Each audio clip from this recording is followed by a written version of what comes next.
The two clear frontrunners in Arizona high school football met this past week, Liberty and Centennial, staging the battle for Peoria. Centennial were the favorites coming in, but the Lions had something for them. They cruised to a 36-17 win. It was Centennial's first loss of the season, and a team known for their defense had their offense completely bamboozled by Liberty's D unit. Now, the loss was costly in terms of the MaxPreps top 25 for Centennial. They fall out. But on the other side of that, the Lions, look at that, jumping from 25 to 22. As we take a look at the bottom part of the rankings, in the top half, Bishop Gorman, they stay on top, sitting at 11-0. Chaminade Madonna also stay unbeaten at number 2. In fact, the top 7 of the rankings, unchanged from a week ago. All right, let's welcome in our Max Prep guys, Zack, Poff, and Steve Montoya here to talk about the weekend that was. And we start with the top team for the weekend. Zack, you're taking the winner of the Battle of Peoria this week. Yeah, it was our number 1 game to watch last week, and it was the top 2 teams in the state of Arizona. And Liberty really flexed their muscle and showed that they are the top dog in the Grand Canyon State. And, you know, Navi Bruzon, this is a guy I've been in love with for the last couple of years, watching him play on Friday nights, and he showed why he is one of the best quarterbacks, not just in Arizona, but in the entire country last week. He threw for nearly 400 yards, rushed for 100-plus yards. And in the second half, when they needed big plays, Navi Bruzon was the guy to make the big-time plays for Liberty as they close out the regular season 9-1, and they clinched the number 1 seed in Arizona's Open Division playoffs. And this is a guy, the bigger the moment, the bigger he shines. And I expect him to have a very good Arizona Open Division playoffs. And there's a good chance he's going to be named the MaxPreps Arizona Football Player of the Year if he keeps playing like this. Liberty, I definitely don't see them losing in the playoffs here in a couple weeks when it gets started. Yeah, I'm bouncing from Arizona over to Utah, and my team of the weekend was American Fork. The Cavemen, they beat Bingham and 42-14 to advance to the semifinals where they'll face Skyridge. These two teams just met up a few weekends ago, and they went to overtime. So this could be a really good game. The potential winner of this game could get Corner Canyon, who you saw as a top 25 ranked team. I really like Dylan Story, their quarterback.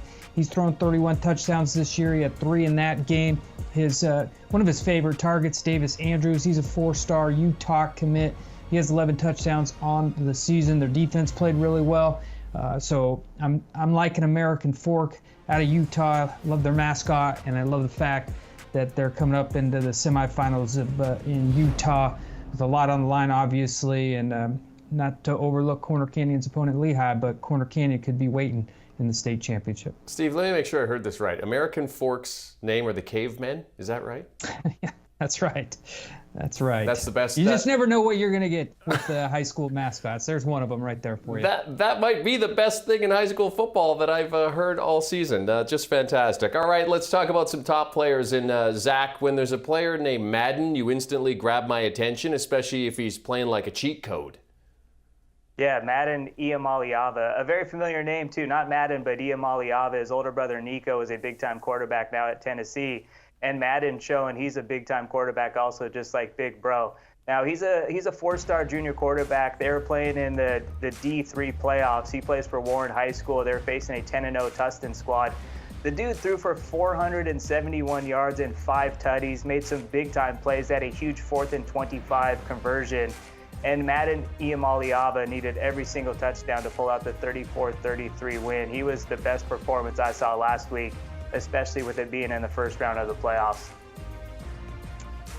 I'm going to go over to a running back in Josh Ringer from East Central High School in Indiana as my player to watch. He has 43 touchdowns this season in 12 games. That's like 3.5 touchdowns per game. 2 weeks ago, he had 7 touchdowns. He's averaging almost 12 yards per carry, over 25 or 2,100 yards rushing in total. His team is 12-0. They're in the semifinals. He's a Miami of Ohio commit. If I think I have this right, Eric K from CBS Sports, that was his school. So a little shout out for him. That's a Miami of Ohio commit. Josh Ringer, he's leading the country in rushing touchdowns. EK's office right next to mine. I'll be sure to make that shout out to him there, Steve. And Zack, I think C.J. Stroud may have been watching Madden there because, 470 on Sunday for Stroud and 5 tutties, and he had Madden going for 471 and 5 tutties back on Friday. So maybe there's a little synergy there. All right, let's talk about top plays. One-handed grabs, of course, all the rage in the NFL, all the rage in college football, and now, Zach, apparently all the rage in high school football as well. Yeah, and that was kind of a shot, Jeremy. I'm a Tampa Bay Bucs fan, so that one hurt even more. But getting to this play, though, we've been talking about DJ Lagway all season long for good reason. But one of his best playmakers has been this sophomore you're about to see, Jermaine Bishop Jr., who makes this great one-handed catch. You'll see it on the play right here. He doesn't even use his second hand when he reels this one in for a touchdown.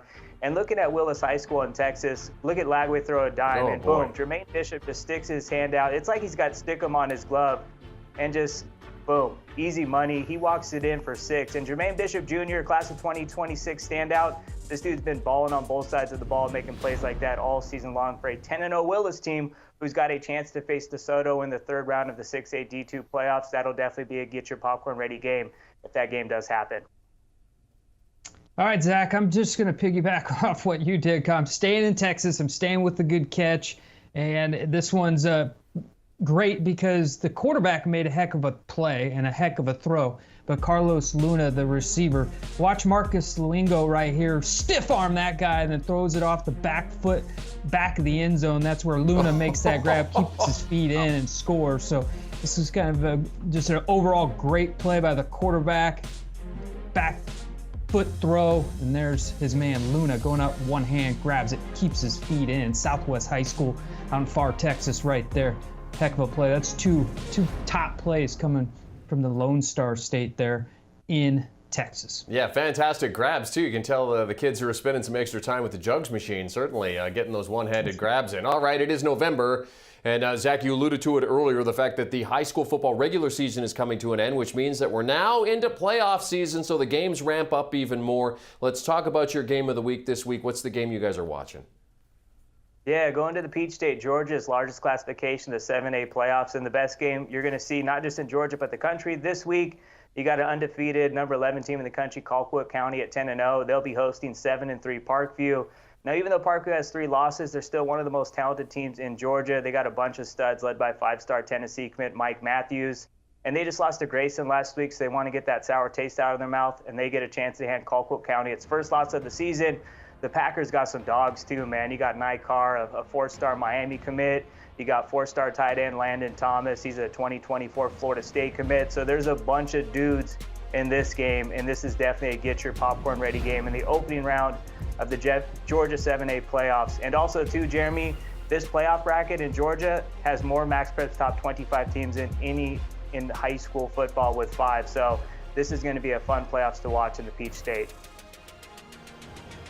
Good stuff for our MaxPreps game of the week. And of course, as we mentioned, playoff season is underway, and that means our guys are all over it. Zack, Poff, Steve Montoya joining us from MaxPreps, talking about big action on the weekend and the game that we're going to be looking at come Friday. As we take a look at other notable MaxPreps games this coming week, Ben Davis looks to avoid a slip at Cathedral, and Vandegrift takes their 10-0 mark against 8-2 Lake Travis in Austin as some of the other notable matchups.